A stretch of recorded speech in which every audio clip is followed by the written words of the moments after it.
He's overrated in a fantasy sense. I think he's the best player in the NFL from that perspective. If you talk from a fantasy sense, yeah, I do think he's overrated, and definitely can explain why.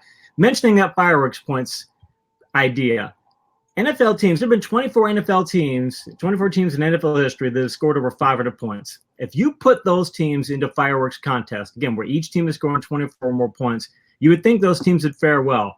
As a total, they won 59.8% of their games. If you take a couple of teams in there that did exceptionally well, outlier teams in there, the rest of the teams won 55% of their games. It's basically a toss-up proposition for these high-scoring offenses when they get into, or even these powerful offenses, even when they get into high-scoring games. It's 50-50 prop for them. Andy Reid learned that lesson in 2018 because Kansas City had a terrible record in those fireworks games. So in 2019, he said, I'm going to bring in Spagnuolo. I'm going to shore up the defense. And in the first half of the year, he kept throwing the ball as often as he had. But as the second half of the season came along and Spagnuolo's defense started to gel, Andy started to run the ball more frequently.